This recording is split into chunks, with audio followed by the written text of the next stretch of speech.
Welcome to Faith Fondue, a podcast featuring author and educator Haley DeMaria and teacher and blogger Ann Strickers.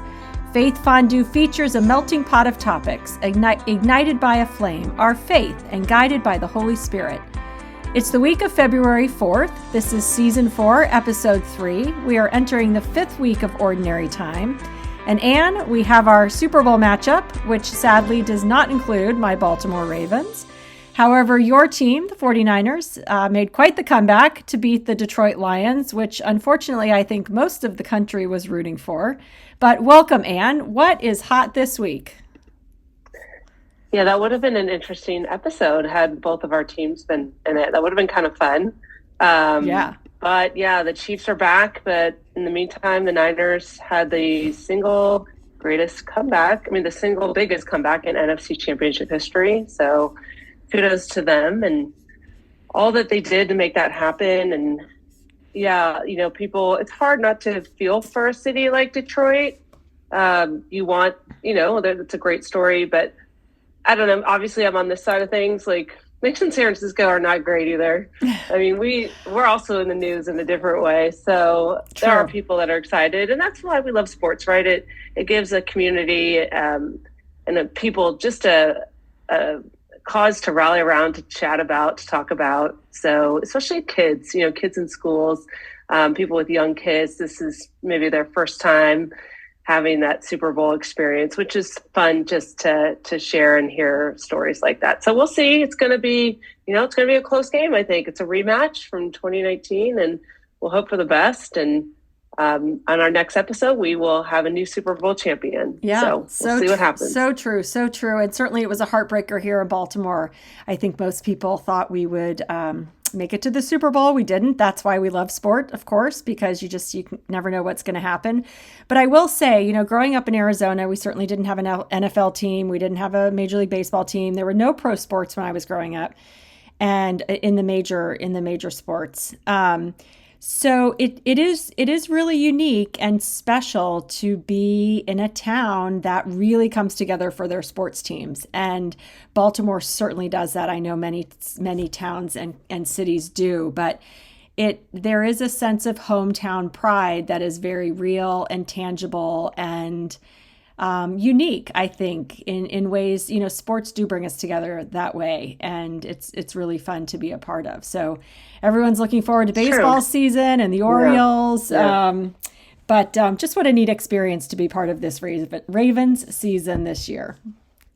Yeah, you know, and that's why we do it. We don't know how the story will end. And we will, like I said, hope for the best. And teachers, even if they're not Niner fans, are like, hey, we could really use a holiday. There's a parade. So that's like the lowest common denominator, other than just being a lifelong fan in the house that I grew up in. And they're the only professional sports team that's native to San Francisco. So the Niners didn't start anywhere else. So Funny because they're in Santa Clara now, but there's such a love of the Niners and their awesome history. So with a couple fun Notre Dame connections, which is always fun, always with the ownership fun. And, you know, whatever it takes, right? Whatever it takes to get somebody on board with this team. And one thing I do like is when they were at the Warrior game this week, I do like when whatever sport it is. I like in college when I remember going to the women's basketball game when Notre Dame played at UCLA and the women's volleyball team from UCLA was there all together. At our big rivalry game the other night was SI, St. Ignatius versus Sacred Heart, and the boys varsity basketball coach was there. He had his players there. Like, I love that. So the Niners, not all of them, but a good number of them were there and they were honored. They showed highlights from the game on the screen. They all got jerseys. The players got to meet each other afterwards. So that's just, you know, part of being a sports fan is it's just fun to see that and to see athletes watching other athletes as well. You know, their awe and their, you know, not all. It's interesting to me when an athlete isn't like a sports fan. Like occasionally you'll hear about like a football player who will say, oh, I don't watch football at all. But I just take it for granted that they would. So to see them, like Deebo Samuel's, like be the first out of his seat when Steph Curry nails a three, I love that. So it's a fun time around, you know, this 2 week period. I think growing up it was 1 week Yep. between the championship game, and there's probably good and bad to that. But yeah, so it's a fun, fun little time. We'll see how it goes. So Cool. what's happening? It sounds like it's admission season in your school right now. That would make sense. It's February, is that right? It is. So it's interesting amongst my admissions director sort of cohort of colleagues that I have around at different schools in the area. We talk about how there actually is no longer an admission season. Admissions is year round, which is very true. However, this kind of month until February, mid-February is what I would say the heart of admission season. So it's been pretty busy, pretty hectic. I was at work pretty late, 8:30 sometimes the last couple of weeks. This is where all of our applications are due. We're bringing all of our applicants in for visits.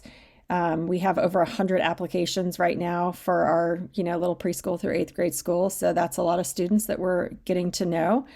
And we have more visits this week, next week, and then acceptances letters, which I have to prep, go out next week too. So there's no complaints. I love my job. I love the school. I love finding what I hope and think and feel are the right fit, for us and for the family.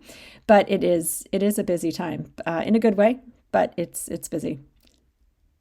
Yeah, well, good luck. Thank you. And speaking of fit, this last week I watched a program that I will recommend. I got the recommendation from my classmate Alex Montoya on Netflix's The Greatest Night in Pop History, and it's about the making of "We Are the World," the song by USA for Africa.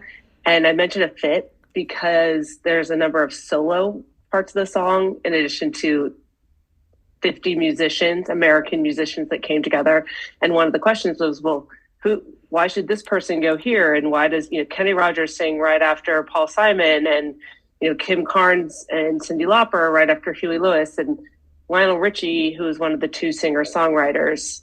He said, well, it's really about your vocal range, like whose vocals kind of pair together and match and who's going to fit where. So I recommend it because for those of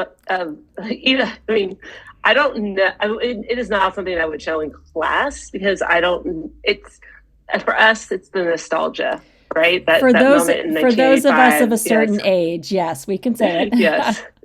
In the 80s. Yeah, it's 1985 when it came out.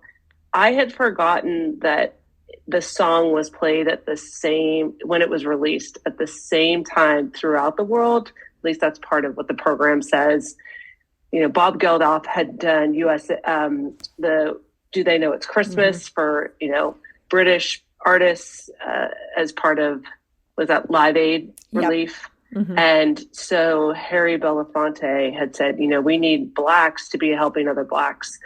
In learning a little bit more about his life, I didn't realize he was such a civil rights activist with Martin Luther King.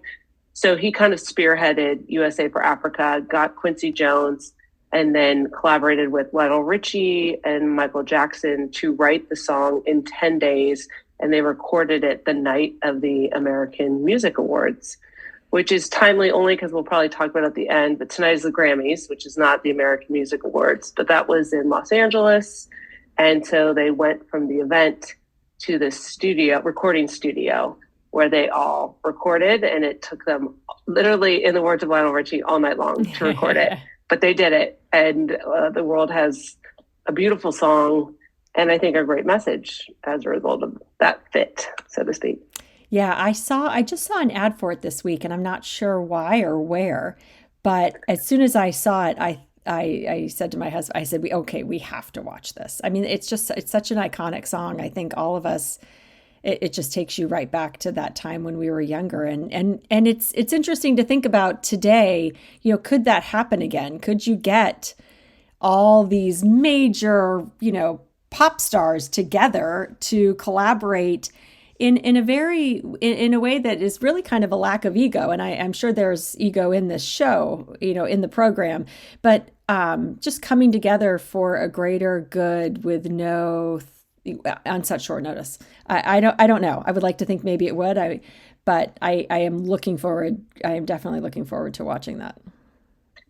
What did we say? You always see the glass is half full, right? Or, the relentlessly positive. And I feel that same way, but a lot of people, because I posted about it, have said it would never happen today. because artists would individually record their own track, but I would like to think like you that they would. And it is fun. Just there are egos in there, but it is fun also to see the respect that they have for each other and the admiration. So that's part of the story. At one point, one artist asked another for an autograph. Oh, and I then love that. The rest of them follow suit. So check it out. I will. And yeah, maybe we can talk about it down the road. Okay. Well, I'll jump ahead and say that's part of my takeaways to make sure I watch that before. Check and check. That's an easy one. Perfect. Yeah. Yeah. Now I have a question for you. Yep.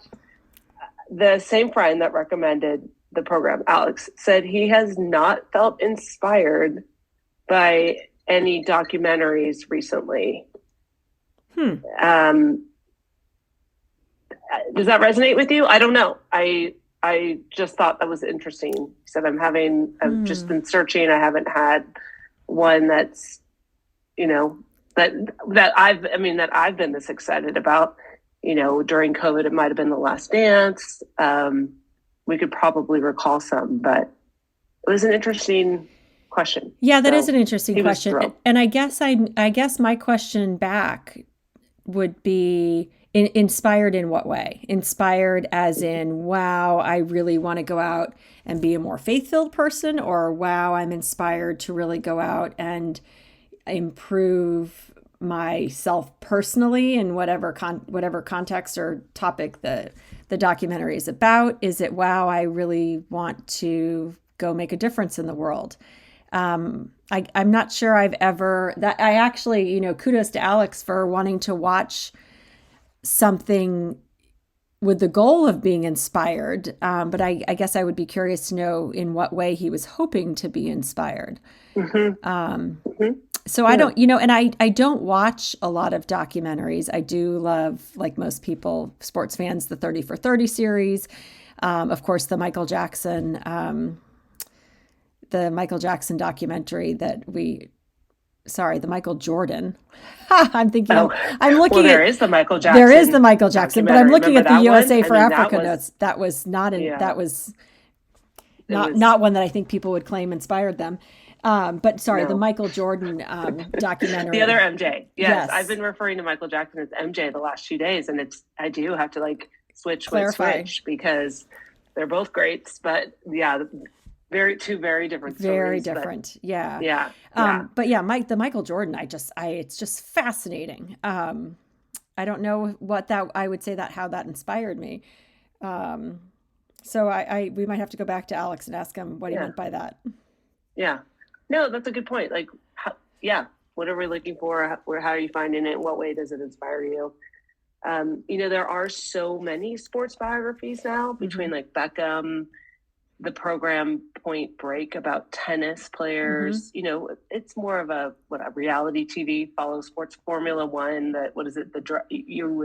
You would know the name of that one. Drive to Survive. So it's not uncommon to have these. I mean, there's a blurred line. That's different than this is the actual event. And it's, again, nostalgic for us because we lived through it. So there's something there that, it brings back memories as opposed to something today. Although David Beckham's career is something that I didn't really follow it. So it wouldn't have the same nostalgia, but for other people, it undoubtedly would.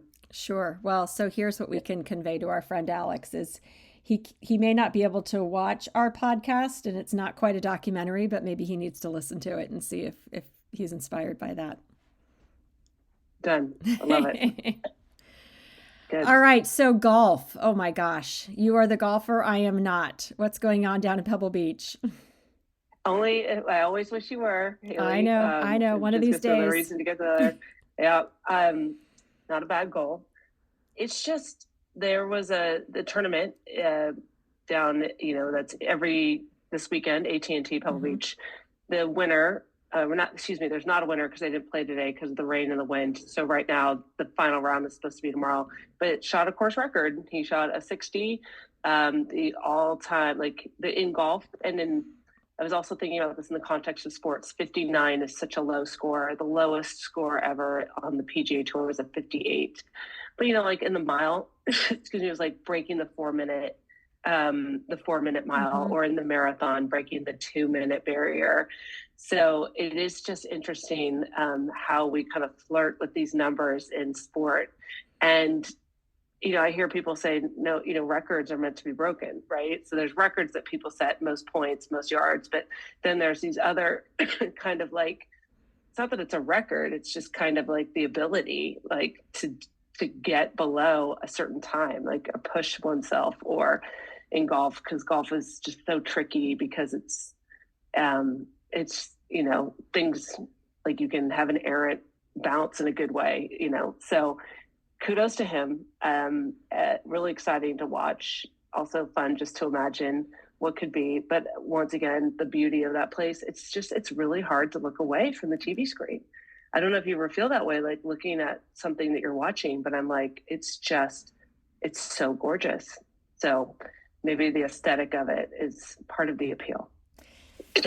So, it's interesting you think about records. I think about this often being a swimmer. And of course, the swim records get broken all the time. But at some point, how much faster can someone swim? You can't, if you think about like the 50 freestyle and, when they broke 20 seconds, it was amazing. And now it's down to like 18 and 17. And, at some point you can't swim 0 seconds, but how fast does there has to be a limit. And clearly we're not there yet because records keep being broken. But I do think about that often, especially, of course, in my sport, swimming, just thinking how fast can we actually go? And we're not there yet. And I don't know if I'll see it in my lifetime, but at some point these records will no longer be broken. And that will be an interesting time in sport. Yep. Agreed. So just interesting way to think about the game and what we are able to do and achieve. And we celebrate it regardless, right? Of course. So congrats to him. Things I will never do in my lifetime. I can safely put certain things in a box. What Simone Biles does, like a standing backflip, like that will never happen, right? No, but watching it can inspire you to continue to try new things and know that it's always out there as a goal. Love that. Yeah. I think that's a good one. That's so, a way of framing it. So I've had an interesting couple of weeks. I have been really keeping at the forefront, my whole New Year's resolution of keeping it real. In fact, just last night I was, my husband asked me a question and I answered it in a very honest way, which I normally wouldn't do. And it was the right thing to do. I've been having some, without getting into too many details, I suffer from some pretty intense nerve damage just as a result of the accident and my injury. And I've realized over the last 32 years that I've kept a lot of it to myself. So, if someone asks me, my husband even, are you okay? You feeling okay? There are times now where I'll say no, actually, and I'll explain. And I've never done that before, on a regular basis, I should say. And so part of, again, keeping it real is just kind of being honest with where I am and who I am and being okay with that. And it's interesting because it came with a unique gift. I was, right after we taped our last podcast, that's kind of my emotional roller coaster week. I know I've shared that with you before. It's my son's birthday, which is a time to celebrate. It's the anniversary of our bus accident, which is can be a really hard day. It's my mom's birthday, which then is another thing to celebrate. And so the whole week is just filled with emotion, good, hard, bad, sad, happy, the whole thing. And on top of that, I have this medical procedure that I have to do twice a year to help with the nerve damage. And it just happened to fall on this week, that particular week. So in addition to kind of the normal emotional roller coaster, I have to have this procedure done. And it can be done in a doctor's office, but with the insurance I have to have it done in a hospital for insurance to cover it, which is kind of a whole nother issue. But, now this literally 20-minute procedure could take 4 hours because I have to go to the OR. So I have to check in 2 hours early and then you have to, so it becomes this massive production, which kind of adds to the emotion of it, right? I have to be wheeled into the OR. They don't put me under, but I don't like hospitals. That whole operating room thing is, not really fun for anybody. Right. But the gift came and the procedure itself isn't bad. I'm awake. I don't even have an IV in. It's very uncomfortable. It's not painful, but it's not pleasant. And Mm-hmm. so again, I had to, I took a day off of work. I told my colleagues, that I had to have this procedure done, and not, details, just that that's where I would be and I'd be out of pocket for a few hours.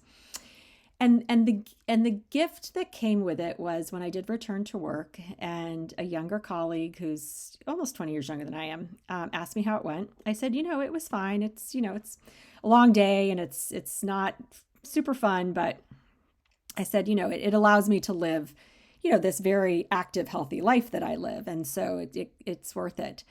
And she looked at me and she said, but that must have been really hard the week of your anniversary to just add to the emotion of Mm-hmm. reminding what you live with.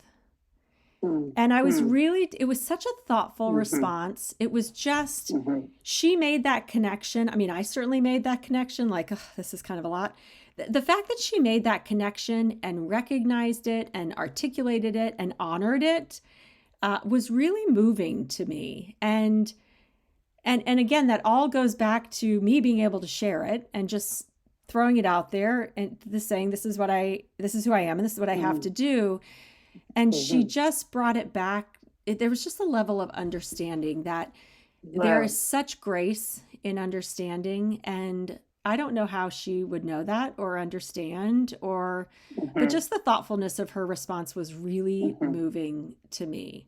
Wow. And I was really grateful, and Yeah.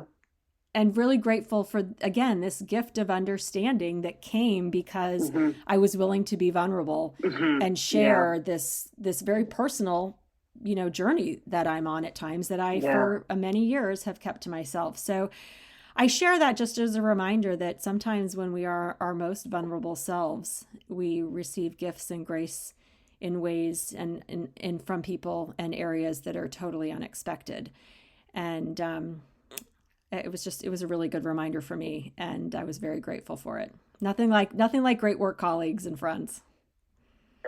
What a grace. Yeah. They really they can be for sure. I guess I'm struck by like your intention behind it though. And I find you to be an intentional person regardless. But like the this is this theme of like keeping it real, like it's not just something that's out there, it's something that you're, applying to your life. So it means like doing some of this heavy lifting and offering that, like the willingness to be vulnerable and to share that. Like clearly you offered it in a way that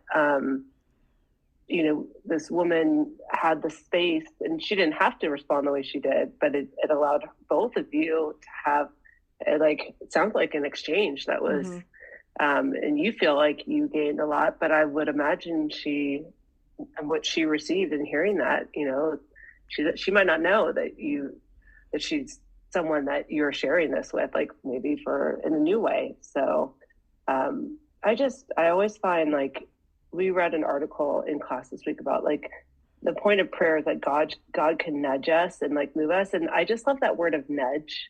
Like it's just like a little nudge. Like, it's like a push that you are coming to this place where you're like, okay, this is me. Yeah. And so it can be hard. I mean, it is hard as your friend just to hear that. Like that is a big week. That's a lot. There's ups and downs. Um, and gosh, hospitals, I don't know, they make things hard. Medical stuff. I really feel my own family's having some things going on right now. The patients, for everybody, I'm sure it's not easy to work in it, but that sounds like extra hoops in an event or surrounding a lot that, has happened before. So, yeah. It is, but I will say it is also a reminder of, the staff at the hospital I was at. It's our local hospital in Annapolis. It's not Johns Hopkins. It's not some of the big ones in the area, but the staff is remarkable. I mean, one of the nurses in the OR sat behind me, stood behind me, and just rubbed my shoulders and asked what kind of music I wanted. And I'm sure they don't usually have patients who are awake in the OR either, but it's a reminder of the gift of our medical care. And I know that I've Mm-hmm. spent plenty of time in the Yeah. hospital and know that, nurses can make or break care, but they certainly made Yeah. that morning for sure. And what a gift that Yeah. is. I know. But I'm always like, I'm struck by like just how in a vulnerable space, just our sheer humanity really makes the difference. Mm-hmm. Like you name two things, just touch, right? And Mm-hmm. then music, right? Like those like literally cost nothing, but they do go so far. And Yes. it's in those, and you use the word vulnerable. So I think that that's appropriate. Like those spaces, those are the things that make the difference. Whether you're in the dental chair and getting the cavity when they like rub my arm, just to like, this is not gonna be nice, but yeah, or in the OR for something that you have to do twice a year. So Yeah. yeah, well, keep on keeping it real is what I say. I'm working on it. It takes work sometimes though. I do you're right. The word intentional is very true. I do have to make an effort to do it because it is easier to kind of push it away and not talk about things sometimes. But Yeah. speaking of talking about things, our spiritual stew, what struck you this week? Either the gospel or something else? Yeah, so I kind of referenced that article, but part of my in my class with students, we begin class with prayer. Students will be leading prayer, and one of the practices of Catholics in particular are petitionary prayers, is petitionary prayer, and that's the offering of a hope or a need to God, and it's something I take really seriously. And a lot of students won't offer them, but when they lead, they are asked to offer a petition or an intention. They don't have that choice. It's part of what I ask them for. Again, it could be a person or a place in the world, an event, anything that they want to say. And so I just decided we need to like kind of talk about why we even do this. Like, what's the point of it? And it's a great article from the Grotto Network. It's an online resource, and it just frames some like help in why we offer those prayers. So for anyone that might be kind of looking or is interested in it, it's called A Practical Guide Toward Praying for Others. And in short, it just offers 3 ideas why we pray for other people. And it begins with this statement saying you might be the answer to somebody's prayer.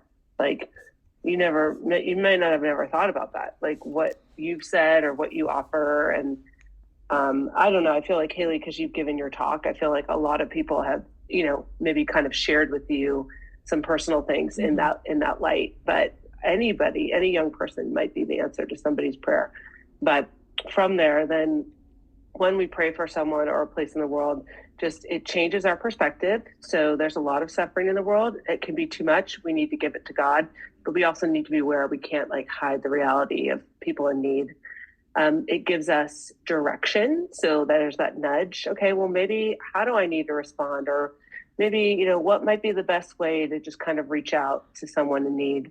And then connection, because God has no hands but our hands. And so prayer will ultimately kind of lead us to respond or give us the ability potentially just to listen really thoughtfully, or maybe it is to drop a meal off or send a text. So I hope that was a good way of just helping my students understand. But at the very least, I think for all our listeners, I think it's just a great reminder, myself included, because we probably are running through our days all the time praying for people, but maybe thinking of it in that context, perspective, direction, connection, kind of it all rhymes, so it works. Yeah, I like that. And I think that's something that'll stick with your students too. I'm sure when they're doing their reflection and working on it themselves, but my guess is it's going to be something that they think about over and over, Yeah. which is the gift of teaching as well. Yeah. So we'll find out. Maybe Yeah. that'll be one of our takeaways. Yeah. So for me, at the end of today's gospel, Mark talks about in the gospel how Jesus has, been curing the ill and driving out demons. And then he writes these words about Jesus. Rising very early before dawn, he left and went off to a deserted place where he prayed. And then Simon comes after him and he, says to Jesus, "Everyone is looking for you." And that just completely resonated with me. I mean, any mother, nurse, teacher, any caregiver, anything, There are times when we just need that moment by ourselves, and someone is always looking for us. I remember when my kids were younger, and my husband at one point said to both of my boys, "Okay, stop. I'm tired of hearing the word mom." And when we need that time to ourselves, we need that time to pray, to reflect, to rest, to restore. And so I loved that is exactly what Jesus was doing. He is so giving of himself all the time, and he is curing and driving away demons, then he needs to reconnect and have that quiet time, as we call it in our house, is just a bit of quiet time.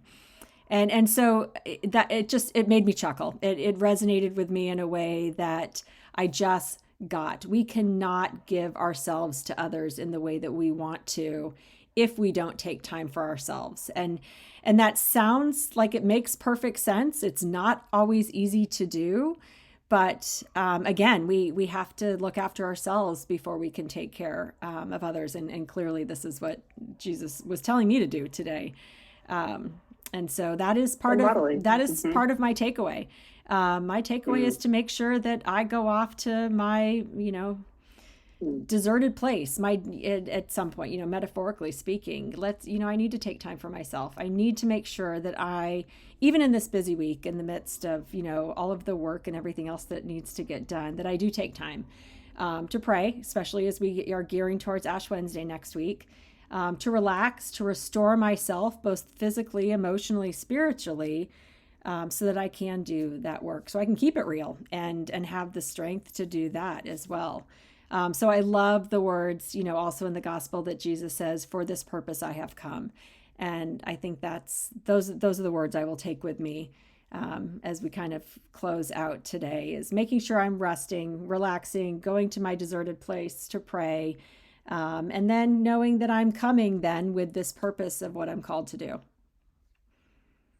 So just listening, I have a question. Do you, since the focus of this, year is keeping it real, do you pray with that idea? Like, help me, Lord, is that part of your prayer life? Or do you think it's a result of the word discipline's really formal, but like the discipline of making that time for yourself, is it but the fruit of that is that you are able to keep it real, or is it something that you are intentionally trying to be reflecting on, that you are reflecting on? So my prayers are usually pretty general. I try very hard to not pray for specific things. I learned that a long time ago. So my prayers have always been in gratitude, thanking for various things. Sometimes they're specific, sometimes they're not.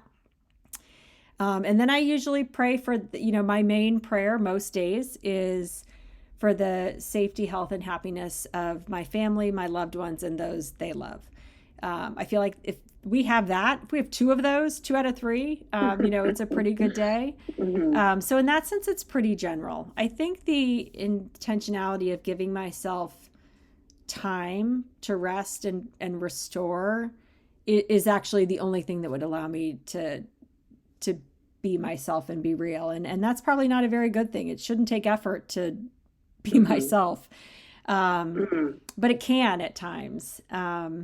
I should say it takes effort and energy to be the person I want to be, and to be the person that I strive to be, and hope to be, and work hard to be. And of course, the more you practice and do something, the more natural and easy it comes. And I'm finding that, even with my keeping it real goal, is that the more I sort of throw it out there and say things, it does get easier. So the intentionality is more just working on giving myself that safe space to do it and the energy to do it. I hear that. I hear you. I think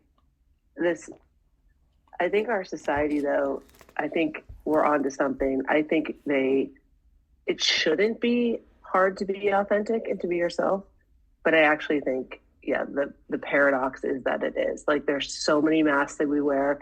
There's so many images that we're supposed to live up to, right? That just to feel your real feelings right? To be who you really are, to be okay with that. It takes some like digging. It takes some like, and because we're unredeemed too. There's parts of ourselves that need redemption. They need,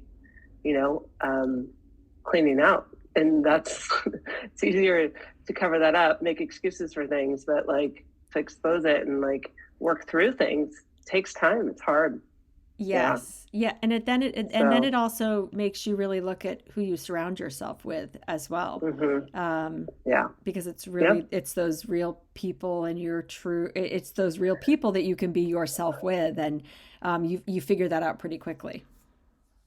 Agreed. And as a parent and as educator, we're always worried about that for younger people, but it's something I find myself still thinking about it. Like, I think I had it in class. It was like this woman who lived to be 117 said like the secret to long life was avoiding toxic people. And it's something we all, have to work on. So I know we're trying to wrap it up. That might be a good takeaway, just in the sense of if we're keeping it real, that time for reflection and just intentional, maybe just silence, renewal, and finding the place and the space to be ourselves, the good, the bad, and the ugly. The good, the bad, and the ugly. And as we head into, Mardi Gras week and Ash Wednesday, there's a lot going on. Kind of a roller coaster itself in terms of this time of year, at least in the church. So I look forward to, until then, keeping it real, finding my safe space, my deserted space to pray and reflect. And we'll see who wins the Super Bowl. We'll see who wins all the Grammys. And I look forward to reconnecting in a couple of weeks to catch up and talk to you then. And Likewise. Thanks, Haley. have a great one.